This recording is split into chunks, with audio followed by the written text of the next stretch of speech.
今日も頑張った？偉いね、ほんとに。でもさ、ちょっとだけ私も甘えていい？なんかね、あなたの声聞きたくなっちゃって、週末が近づいてるのに、なんだか寂しくて。いや、でも、こうして話せるから、もう大丈夫。ありがとう。じゃあ、今度は、私が甘やかす番ね。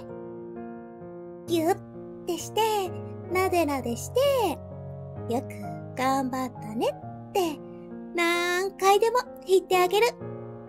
週末はいっぱい休んで、いっぱい笑って。